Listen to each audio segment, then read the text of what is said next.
Good afternoon, good morning. This is Mark Johnson from Loyalty 360. Welcome everyone back to another episode of our Leaders in Customer Loyalty series. In this series, we talk to the brand leaders about what they're seeing and hearing on the front lines of customer channel and brand loyalty. Today, we have the pleasure of speaking with Ben Cooke, who is the Vice President of Business Development at Fleet Feet, and Ellen Donahue, who is the Vice President of Marketing at Fleet Feet. The company outfits runners with the right equipment and knowledge since 1976. And over 180 stores across the U.S. and great brand and great story. So thank you very much for taking the time to talk to us today. Thanks, Mark. Thank you for having us. Absolutely. For those who may not know about Fleet Feet, can you tell us a little bit more about the brand, what you do, how you do it? I'll speak from the historical standpoint, but then it'll be a nice continuation because the brand was actually founded in Sacramento, where Ben currently is, in 1976 by two women, Sally Edwards and Elizabeth Jansen. And it was really about trying to create a place where runners, their friends, their community could go to find the product they needed, have the support they needed to pursue their passion, and make sure that high school athletes were outfitted and really be kind of that community running athletic hub in an area that Sally and Elizabeth saw really didn't have one. So flash forward to 2020, and then Ben Cooke is in our Sacramento store right now. So Ben, let you take it over from there. Yeah, I mean, we try to differentiate ourselves from other retailers by being really hyper local, but at scale. We have 180 stores, so we impact 36 states across the country. But what we do is highly personalized. We interact with one-on-one and have a kind of consultation session, and then we actually 3D scan someone's foot and can put them through a pressure mapping system that allows us to accurately select shoes and get them in the right fit and right experience. And we kind of carry over that way of thinking into all the other aspects of our store, whether it be nutrition selection, accessory selection for visibility at nighttime when the seasons change, all the way to even bra fittings and things like that. So we really try and personalize the experience in our communities and kind of amplify that across the brand. Okay, great. What about your respective roles at Fleet Feet? Sounds like they had a little bit of overlap potentially. But Ellen, what is your primary focus at Fleet Feet? My primary focus is making sure from a national marketing standpoint, we have a consistent voice, consistent message that really resonates with customers to say what Fleet Feet is all about. I think for a while there, as a franchise business, we had a lot of businesses that in theory were part of the same brand, but really operating as kind of one-offs for a while there. And over the past 5 to 6 years, we've been able to launch a singular e-com site. We've been able to redo and relaunch our brand and our logo. And we've been able to provide Fit ID, as Ben talked about, in terms of a really consistent in-store experience, so that we know that any customer that we're hopefully driving into store is experiencing the same brand, whether it's in California or North Carolina. Okay, excellent. And Ben, I know I've spoken to you a couple times in the past. What is your role? What do you focus on? So right now I'm focused on business development, but I've held a lot of seats at Fleet Feet around customer experience and operations and a lot of development of our technologies. And I think your comment about the overlap is, we're a pretty connected team, and we work a lot in a relay way. Probably when we spoke last, I was really focused on loyalty in our app and rewards. Still am, but that baton has been handed over to Ellen and her team. And so we kind of are pretty interconnected and pretty fluid, because you have to be in retail this day and age. Absolutely. When you talk about business development, is that looking at potential partnerships with other brands or other kind of strategic partners, or what does business development mean? Because that could be kind of a all-encompassing term. Yeah, ultimately it's building out new opportunities to drive revenue and growth. And we have a lot of different mechanisms for that. We're in the training business, where we train over 50,000 athletes a year. We're in the production business of events, where we have races that have as many as 10,000 people in them. And so we obviously have retail stores. We acquire independent retail stores and are always looking for different opportunities there. And we have a pretty robust digital business as well, and always looking at opportunities to kind of expand in that area. And so I played a role in the formation of a lot of those areas, but now kind of I'm challenged with looking for the next thing. One of the ways why I'm in California is I wanted to separate a little bit from that normal kind of flow of things and drop into the retail experience. And there was no better place to go than our original store that kind of created it all and really kind of see things from the ground up. Excellent. Okay. I know we've talked about your rewards program in the past. Can you give us an overview of your rewards program, how it works, what makes it unique? I would love to hear a little bit more about that. Well, maybe I'll start and then I'll transition to Ellen because she's kind of taking it to this next leg now. And so we started 3 years ago with a pretty very boring, plain rewards program. It was disconnected store to store. It didn't work on our e-commerce site. So it had a lot of customer and dead ends for customers and things that didn't work very well.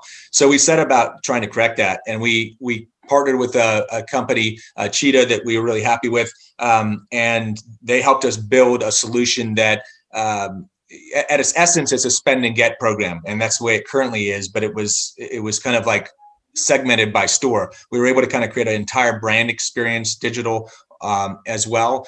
And even simple things that we didn't have before, such as email reminders for expiring rewards, have made huge impacts for us. Along the way, we worked with Cheetah to develop this kind of innovative app that was highly experiential and community driven. But then with COVID coming along, a lot of the community activations, the events, the check-ins, the driving people together became really, really challenging. So even in the time since we last spoke, we've had to pivot. We still have the core essence of our program that's a spend and get program, but we've kind of moved it into a new direction. And I'll let Ellen kind of talk a little bit about that. Yeah, and I think just to Ben's point, we were really trying to make sure that whatever we were doing over the past 6 months, as we've had to pivot our strategy, is making sure that we were offering what the customer needed in an easy way.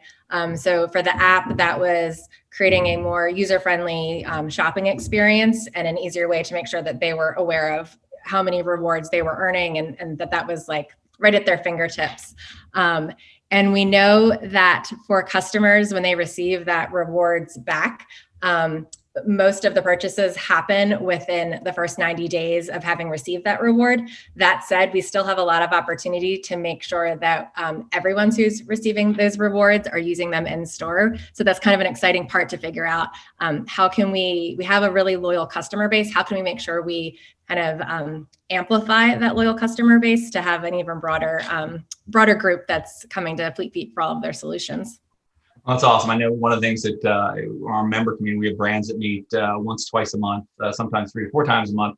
They talk about some of these challenges, right? As you've had to develop buy online, pick up in store, buy online, touch-free delivery, all those things have caused some consternation with regard to brands, as they not only have to deal with their day-to-day operations, but they really have to look at kind of the intersection between technology and the brand offering, and how do you manage this so effectively? And it sounds like you guys do an amazing job.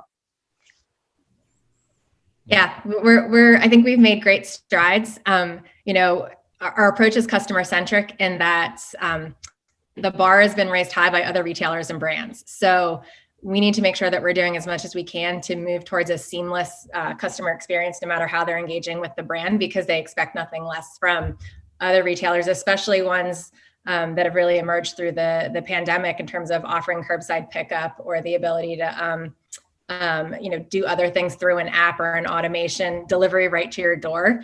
So the bar has definitely been raised, and we need to be mindful of that and continue to figure out and develop ways that we're integrating that technology experience while still maintaining that core essence of Fleet Feet via that like one-on-one personalization in store. Absolutely. Customer loyalty, obviously very important to everyone, probably more so now than before. We definitely see more interest than ever before around kind of the bigger picture idea of customer loyalty. Can you define that for us? What does customer loyalty mean to you and to Fleet Feet? I think, and Ellen might add on to this, but ultimately for us, it's just how closely we align with our core customer.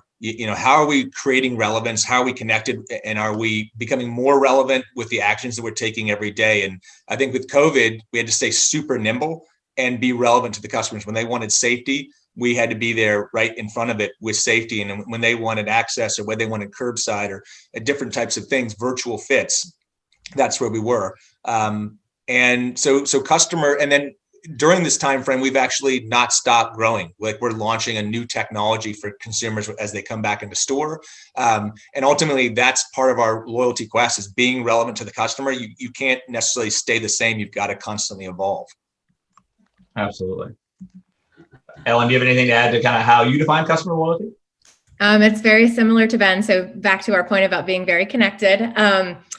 We really, to us, the way we define customer loyalty is making sure that all of our strategies are loyal to the customer and customer centric in their approach. Because if we're tapping into their needs and making sure that all of our business decisions are really rooted in creating a better experience for the customer, delivering on product that they need for the customer, that the payoff hopefully is that Flea Feed is more top of mind for all of their solutions, their training programs, when it comes down to that decision to be made.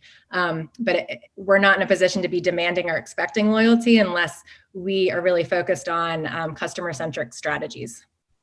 Absolutely interesting. Yeah, we're actually working on our first industry paper on emotional loyalty, and it's we talked to brands and suppliers to kind of get a kind of cross section of the challenges and opportunities, and it is definitely a very unique topic. And I think there's a great opportunity for brands, especially something you guys do, is with physical fitness, that emotional connection you have, being health and wellness. It's very important.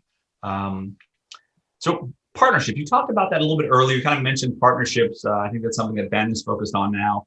That's something that's number one interest in our community, right? On the brand side is, how does GNC partner with a Sleep Number? How does Adidas partner with a Vitamin Shop, right? Where they may have kind of a demographic or kind of shared interest between the loyalty program members to drive both brands. How do you guys look at partnerships like that?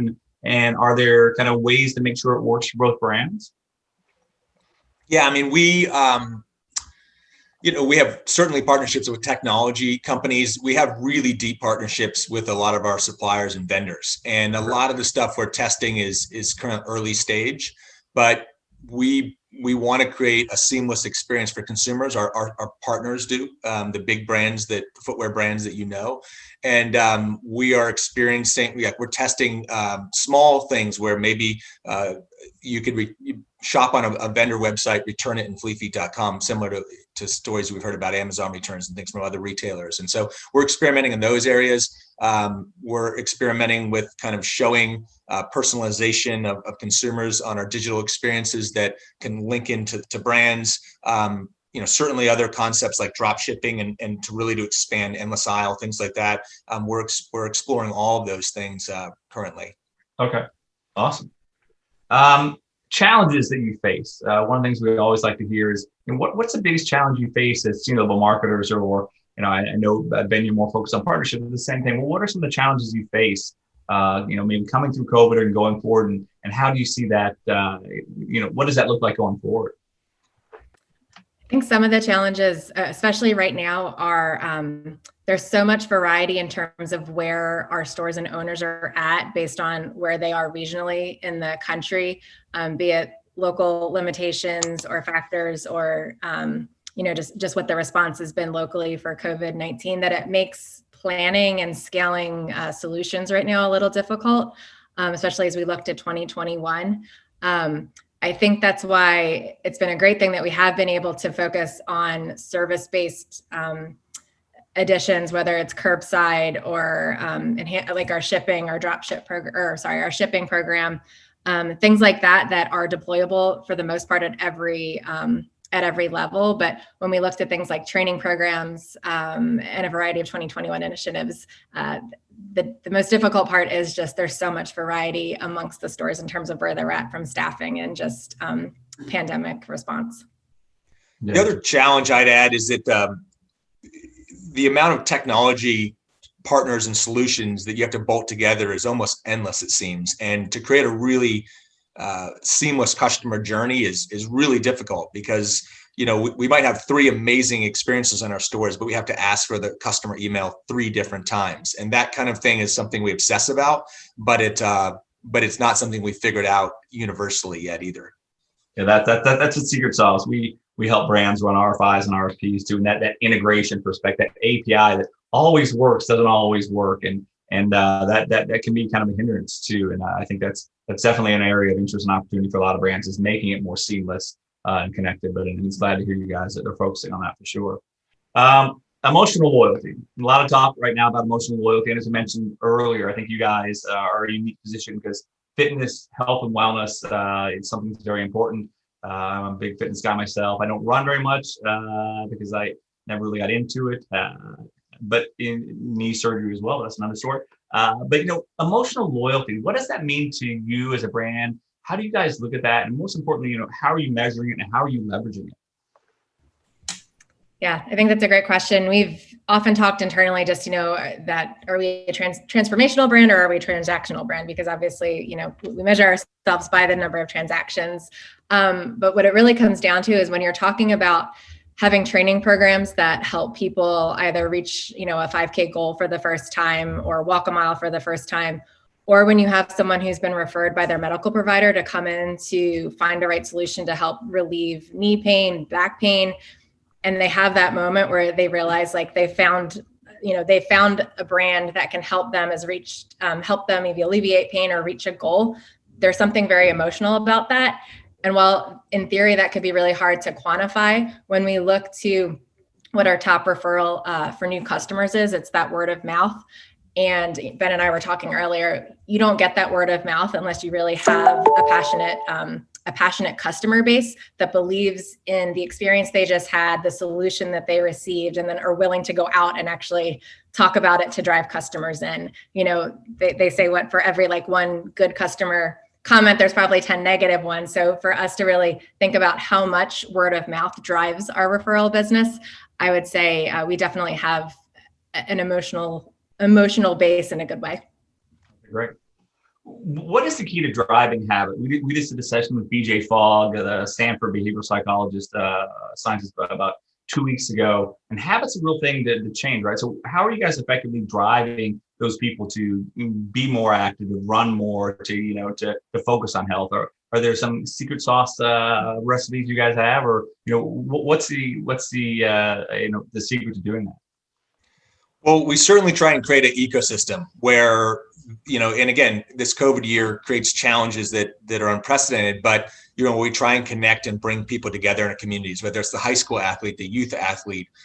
We partner with programs like Girls on the Run, who are helping educate young ladies about health and fitness. And so we start early. We're involved in a lot of different aspects. We, again, put on races. So we create the activity that someone who buys product from us can actually go and do. And then we also have the training to kind of get them there. And so part of it's that, and we're pretty entrepreneurial, and each of our local franchises is operating a small business. So they're doing podcasts, they're doing interviews, they're doing a lot of different activities that just kind of create awareness and energy and excitement in the community that, hopefully drives people to want to buy some equipment to go do that activity.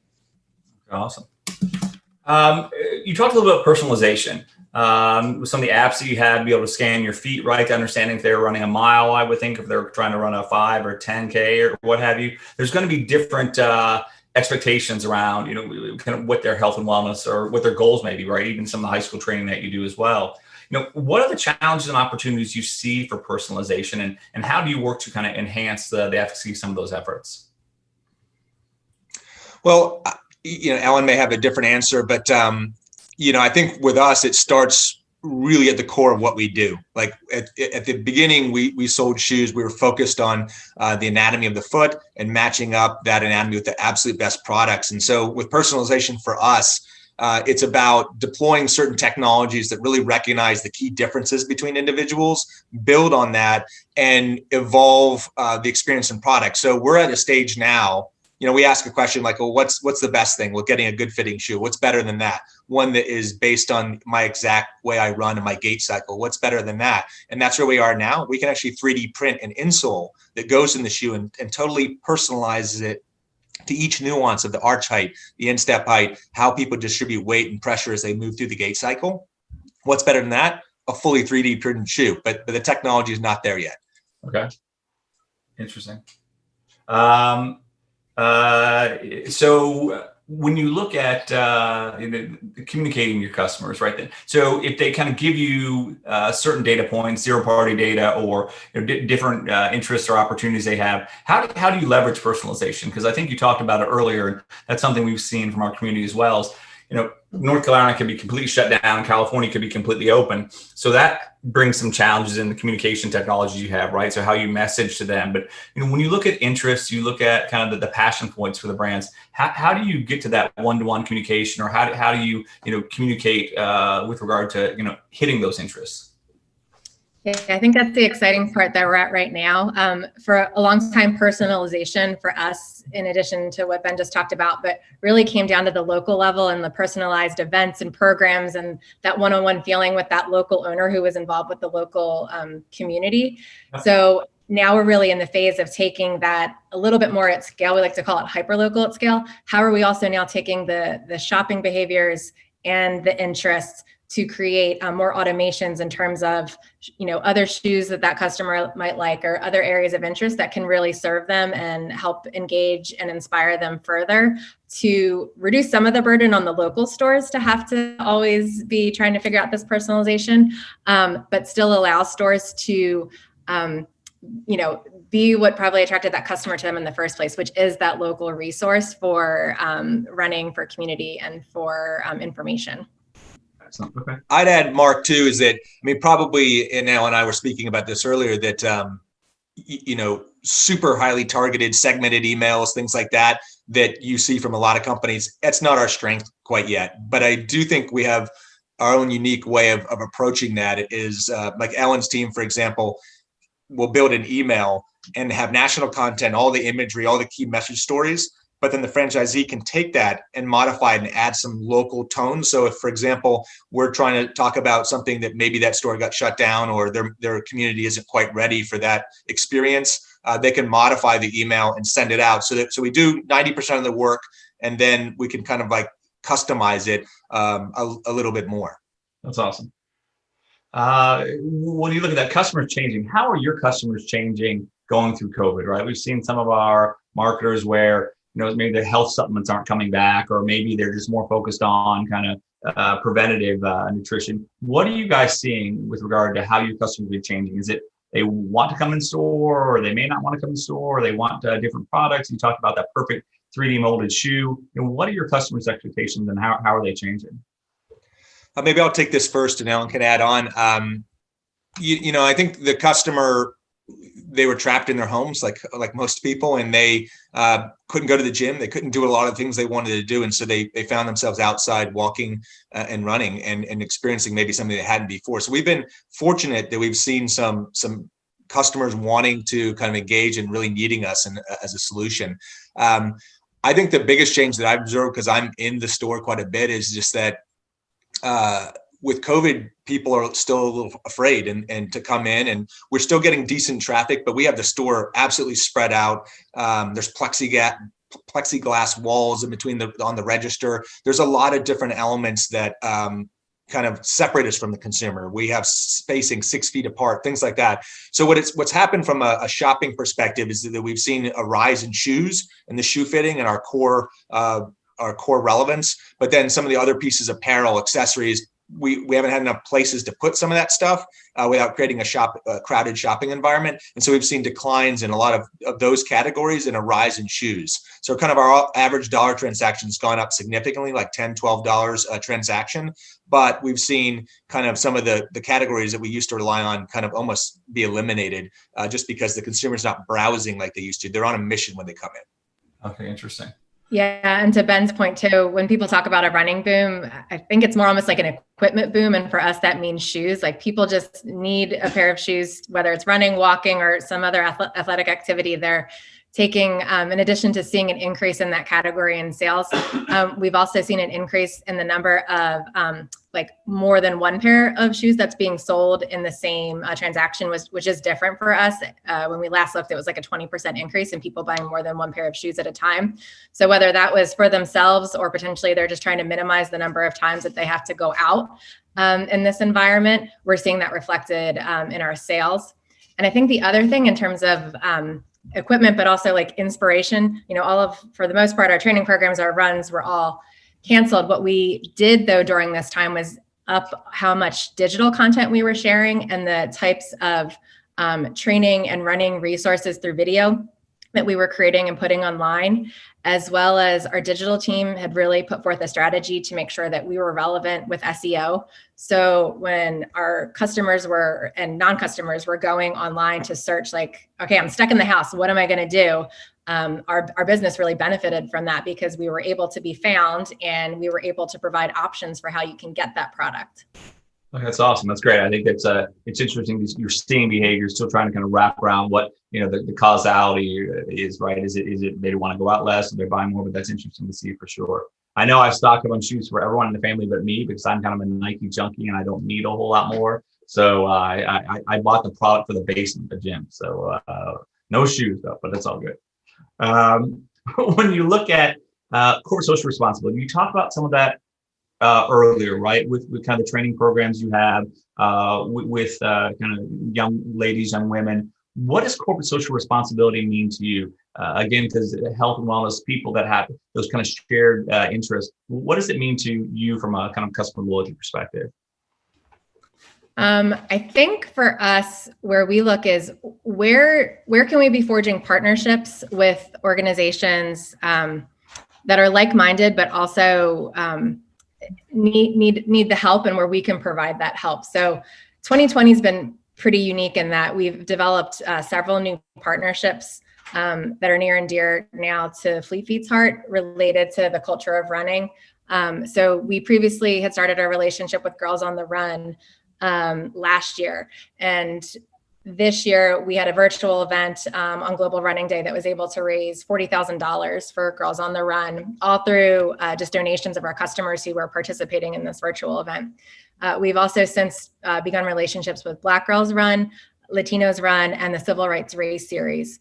So wow. This was the year I think that we really needed a long overdue look about when we talk about inclusiveness and when we talk about a running community, were we doing enough to make sure that that community was truly representative and inclusive for all? And certainly it was not. So we have begun to take action about how we can make sure that when we say, inclusivity, that's really something we can stand behind. And when we think about equity and when we think about diversity, that is reflected in our actions and our pillars and the relationships that we're forging. Okay, great. Ben, do you have any kind of follow-up thoughts to that? No, I think I think Ellen said it best. Okay, great. And the last couple of questions we have here, what do you think that is kind of the next big thing for customer loyalty, customer experience? Well, I think that personalization has got to kind of continue to evolve. And that's kind of where our focus is. Staying relevant to the customers is the number one name of the game. I mean, you have to be something that consumers want. When you become irrelevant, you lose sales, you lose business, you lose opportunity. And so, for us, personalization is about physical. It's not just about, it's incorporating digital, but it leads to even potentially making products and really kind of customizing that experience. We're playing around with how do we create that seamless experience between the store and the digital experience, where once someone's been in store and they've had their foot scanned, how can we kind of show digitally a personalized footwear wall? Once we have kind of their exact dimensions of their foot, we can show them what other shoes that customers like them who have the exact same dimensions, high arch, wide toe box, narrow heel, that type of thing, and really kind of get that personalized kind of unique product directed towards them. And so we're going to keep evolving on that front. And I think like with loyalty platforms and that kind of area, getting it more and more personal and creating rewards around that, I think there's a lot of hope there for us. Right. And the last question I have for both of you is, what can we do as a trade association for customer loyalty to help you? You guys were members at one point. We'd definitely love to get you back at some point. We have kind of a growing brand community. We're trying to make sure that we have good content and opportunities for brands to connect with one another that add value. And would love to know how we can help you with your journey.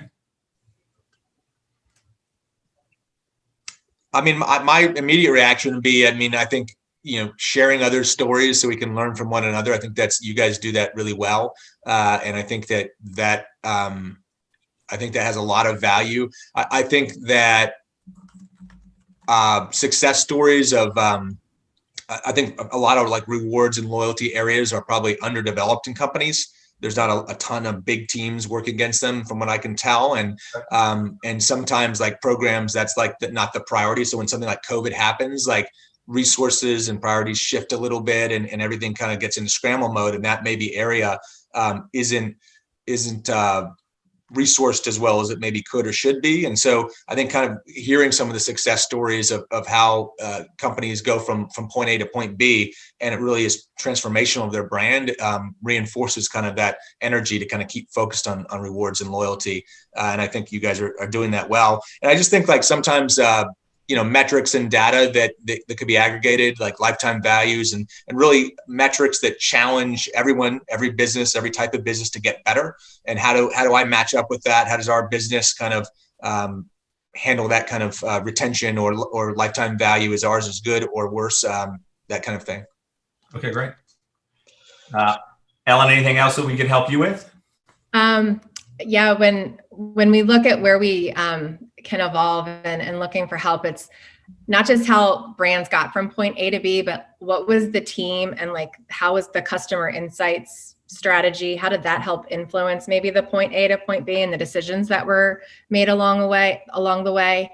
And then, I think Fleet Feet still has the opportunity. Sometimes there's a silozation of data sometimes, and with so much data coming in from so many points, whether it be social media, our point of sale, our app, what does the customer success metrics like dashboard look like that a lot of brands in terms of making sure that they have their pulse on every piece of the business so that everyone can make the most informed decision moving forward as it relates to how customers are responding to their brand.